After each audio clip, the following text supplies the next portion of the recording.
আসসালামু আলাইকুম প্রিয় এইচএসসি শিক্ষার্থীবৃন্দ, নেক্সট জেন ইনস্টিটিউটসের পক্ষ থেকে আমি ফাহিম আছি তোমাদের সাথে।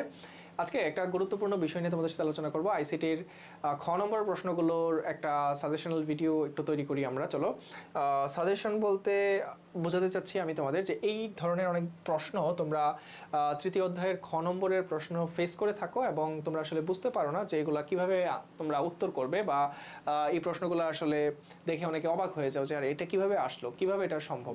ওকে, তাহলে চলো আমরা একটু দেখি যে এগুলো খুব সহজে কিভাবে সমাধান করা যায়। খেয়াল করো, এখানে 6, 5, 3 সমান সমান 1110 ব্যাখ্যা করতে বলছে।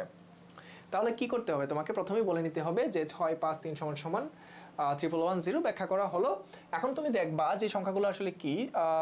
6 আর 5 যদি তুমি যোগ করো আসে 11, 11 আর 3 যোগ করলে আসে কত? 14। আমরা যদি ডেসিমালে যোগ করি সংখ্যাগুলো আসে 14। এখন তুমি চিন্তা করো যে 14 বাইনারি যদি তুমি বের করতে পারো, 14 বাইনারি কত বলো তো?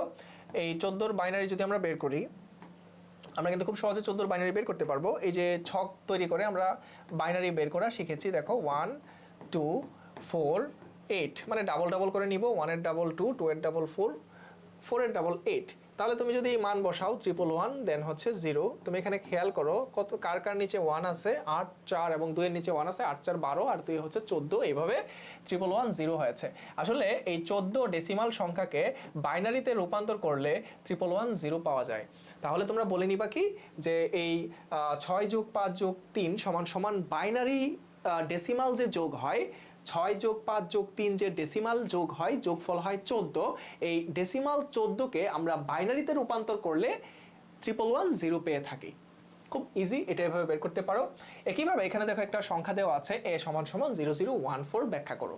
এখন এইটা একটু ডিপ থেকে কোশ্চেন করেছে, একটু ডিপ ডাইভ তোমাকে দিতে হবে। এখানে তোমাকে জানতে হবে এই এর একটা মান আছে বিসিডি কোডে।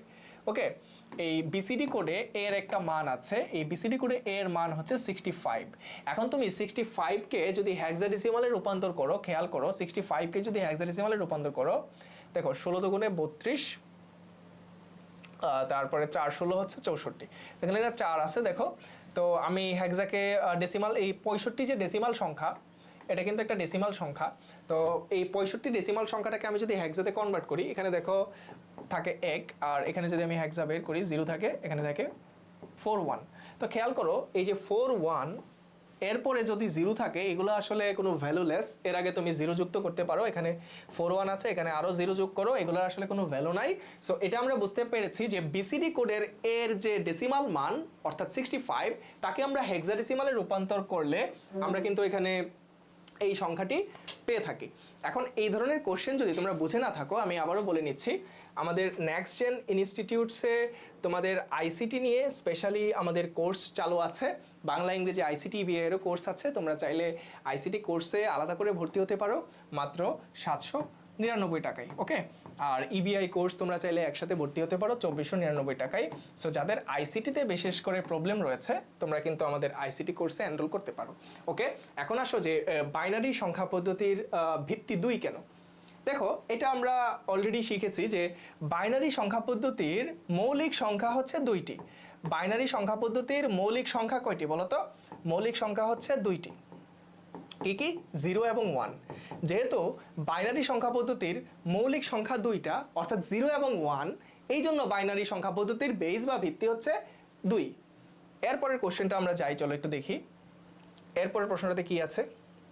এরপরের প্রশ্নটাতে বলা আছে যে 8 যোগ 8 সমান 10 কিভাবে হয়। দেখো 8 যোগ 8 তুমি যদি যোগ করো, এটা ডেসিমালে হয় 16।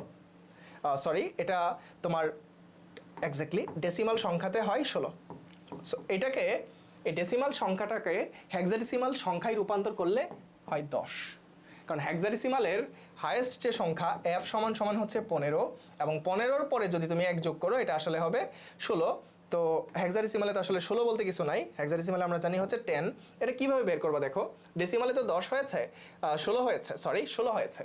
তো এই যে 8 যোগ 8 যদি তুমি যোগ করো, ডেসিমাল বা দশমিক সংখ্যায় হয় 16। এই 16 সংখ্যাটাকে তুমি হেক্সাডেসিমালে রূপান্তর করো। দেখো 16 একে 16, এখানে হচ্ছে 0, এখন আর ভাগ করা যাচ্ছে না। দেখো এই 0 বসাই দিলাম, এই যে 10। তাহলে এই 8 যোগ 8, এই 16-র যে হয়, মানে 8 যোগ করলে যে ডেসিমাল বা দশমিকের 16 হয়, সেই 16টাকে তুমি যদি আবার হেক্সাডেসিমালে কনভার্ট করো বা রূপান্তর করো, তখন তুমি 10 সংখ্যাটা পাবে। সো এটা কিন্তু এভাবে ব্যাখ্যা করতে পারি আমরা। এখন আসো যে 16 বিটের কোডটি ব্যাখ্যা করো। এখন এই 16 বিটের কোড আসলে কোনটার কথা বলা হচ্ছে? দেখো, এই 16 বিটের কোড আসলে হেক্সাডেসিমাল সংখ্যাকেই রিপ্রেজেন্ট করছে, তাই না? হেক্সাডেসিমালের মৌলিক সংখ্যা কয়টি? হেক্সাডেসিমালের মৌলিক সংখ্যা আমরা জানি 16টি। তো এখানে 16 বিটের কোড বলতে হেক্সাডেসিমাল সংখ্যাকে রিপ্রেজেন্ট করছে। এটা একটু কাটেন, একটু পজ করেন, পজ করা আছে না? একটু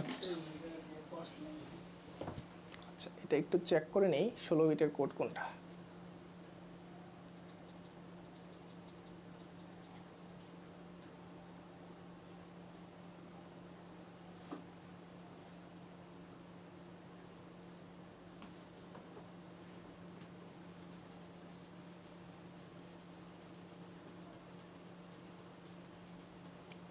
আচ্ছা, ইউনিকোড এটা কাটতে হবে, হ্যাঁ।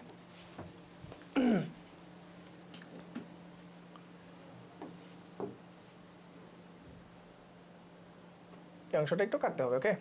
এখন আসো পরবর্তী প্রশ্নে বলা আছে যে 16 বিটের কোডটি ব্যাখ্যা করো। এখন এই 16 বিটের কোড আসলে বলতে কি বোঝাচ্ছে? আমরা তৃতীয় অধ্যায়ে আমরা কোডের অংশটা পড়েছি না, বিসিডি কোড, তারপরে হচ্ছে আস্কি কোড, ইবিসিডি কোড, তারপরে ইউনিকোড, রাইট? সো দেখো, ইউনিকোডের মোট 16টি বিট রয়েছে। ইউনিকোডের হচ্ছে 2 টু দি পাওয়ার 16।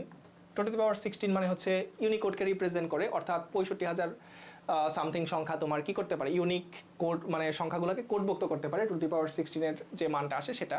সো এখানে 16 বিটের কোড বলতে আসলে তোমাকে ইউনিকোডের কথা বলা হচ্ছে। তুমি প্রথমে লিখে নিবা যে 16 বিটের কোড বলতে আসলে ইউনিকোডকে বোঝানো হয়েছে। ইউনিকোডের টোটাল বিট সংখ্যা হচ্ছে 16, এবং এই 2 টু দি পাওয়ার 16-এর সমমানের যে সংখ্যাগুলো হয়, এই ততগুলো সংখ্যা বা চিহ্ন বা প্রতীক অদ্বিতীয়ভাবে ইউনিকোড প্রকাশ করতে পারে। তাহলে 16 বিটের কোড বলতে আসলে ইউনিকোডকে বোঝাচ্ছে। স্থানীয় মান কি ব্যাখ্যা করো। এখন আসো, এই স্থানীয় মান আসলে কি? স্থানীয় মান আমরা জানি যে এই আমরা এটা পড়েছি যে পজিশনাল যে সংখ্যা পদ্ধতিগুলো রয়েছে সেগুলোর একটা স্থানীয় মান রয়েছে। ফর এক্সাম্পল 2 1, তো খেয়াল করো এই 2 1 দুইটা সংখ্যা, এই 2 এর একটা স্থানীয় মান রয়েছে, 1 এর একটা স্থানীয় মান রয়েছে। সো স্থানীয় মান বলতে এই যে 2 এর স্থানীয় মান হচ্ছে একক স্থানীয়, এবং 2 এর স্থানীয় মান হচ্ছে দশক স্থানীয়। তো এই যে একক এবং দশক, এগুলোই আসলে স্থানীয় মান, ওকে। এই যে এটা হচ্ছে তোমার একক, এর মান 1, আর এটা যেহেতু দশক, এখানে 2 10 1, 2 10 1 21, মানে 2 10, এই জন্য 20 যোগ 1 21। সো এই বিষয়টা হচ্ছে স্থানীয় মান, যার একটা প্রতিটা অঙ্কের প্রতিটা সংখ্যার একটা স্থানীয় মান থাকবে। এর আগে যদি আমি আরেকটা 1 যোগ করি, তাহলে এই 1-এর স্থানীয় মানটা আবার শতক, ঠিক আছে? সো এটা আবার দশক লিখে ফেলেছি, এটা হচ্ছে শতক। এইভাবে আমরা স্থানীয় মানের প্রশ্ন আনসার করতে পারি। স্থানীয় মান বলতে প্রত্যেকটা সংখ্যার যে ইউনিক একটা মান রয়েছে তার স্থান অনুযায়ী সেটাকে আসলে স্থানীয় মান বলা হচ্ছে। এখন আসলে 4 বিটের কোড বুঝিয়ে লিখো। দেখো, 4 বিট আসলে এই যে বিসিডি কোড, বিসিডি অ্যাকচুয়ালি 4 বিটের কোড, ওকে। আমাদের অনেক সময় বলে যে 65-এর বিসিডি কোড বের করো, তো তোমাকে 4 বিট করে বের করতে হবে। যেমন 5-এর যদি 4 বিট করো, 4 আর 1-এ 5, তাহলে 0 1 0 1, আর 6-এর যদি বের করতে বললে তাহলে 4 2 6 0 1 1 0। দেখো, মানে প্রতিটা সংখ্যাকে তুমি 4 বিট করে সাজানো লাগতেছে, ওকে।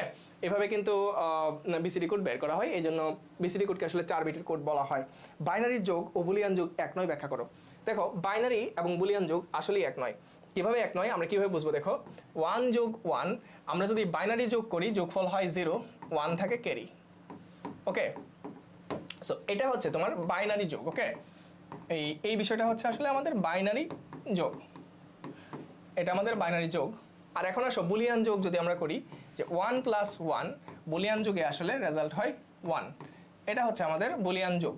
জাস্ট এতটুকু যদি বুঝতে পারো, এখানে তোমার 2 মার্কস পাক্কা। সো বুলিয়ান যোগ আসলে আমরা বুঝতে পেরেছি। তো বুলিয়ান যোগ 1 1 যোগ করলে 1ই হয়, বাট বাইনারি যোগ 1 1 যোগ করলে 0 হয়, ক্যারি থাকে 1। সো এভাবে কিন্তু আমরা বাইনারি এবং বুলিয়ান যোগকে পৃথক করতে পারি। এরপরের সংখ্যাটা তোমরা দেখো, 1 1 1 1। এটা যদি আমি একটু এখানে লিখি, আমি যদি আলাদা একটা সংখ্যায় লিখি, দেখো এখানে আছে 1 2 প্লাস আরেকটা স্লাইডে আমি লিখছি 1 প্লাস 1 16 সমান সমান, এখানে মান দেওয়া ছিল কত, 1 0 0, রাইট? যে 1 0 0। এটা ব্যাখ্যা করতে বলছে। এখন দেখো বাইনারিতে 1 মানে তো 1 যোগ, তারপরে বাকিগুলা বোঝা যাচ্ছে ডেসিমালের 1, হেক্সাতে 1 মানে তো 1, তাহলে 1 1 1 1, চারটা 1 মানে কথা হচ্ছে 4। এখন 4-এর বাইনারি হচ্ছে 100। কিভাবে দেখো আমরা এইভাবে ছক করে আমরা শিখেছি 1-এর ডাবল 2, 2-এর ডাবল হচ্ছে 4। তো এখন খেয়াল করো 100 দিলে এখানে আসলে বাইনারিটা আসতেছে 4-এর বাইনারি। তাহলে এই 1 1 1 1 এই চারটা এখানে তিনটা ভিন্ন সংখ্যার সংখ্যা পদ্ধতি রয়েছে, বাট 1 মানে আমরা জানি অ্যাকচুয়ালি অক্টালে 1 মানে 1, হেক্সাতে 1 মানে 1, বাইনারিতে 1 মানে 1। তাহলে এই চারটা 1 যোগ করলে আসলে তোমার আনসার আসতেছে 4। এখন বাইনারিতে তো 4 নাই, 4 মানে হচ্ছে 100। সো এভাবে কিন্তু আমরা এটা ইজিতে ব্যাখ্যা করতে পারি। সো এই ছিল তোমাদের কিছু কোশ্চেন যেগুলো তোমাদের প্রায়ই আমি বলবো যে খ নম্বর প্রশ্নতে আসে এবং এগুলো নিয়ে তোমরা কনফিউজ থাকো। এরপরেও যদি বিষয়গুলো তোমরা ক্লিয়ার না হয়ে থাকো, আমি বলবো যে আমাদের নেক্সটজেন ইনস্টিটিউটসের স্পেশালাইজড আইসিটি কোর্স রয়েছে, 799 টাকায় কোর্সটি এনরোল করতে পারো। আর আরেকটা ক্লাসে তোমাদের জন্য আরেকটা চমৎকার ভিডিও নিয়ে হাজির হয়ে যাবে। সে পর্যন্ত সবাই ভালো থাকো, আল্লাহ হাফিজ।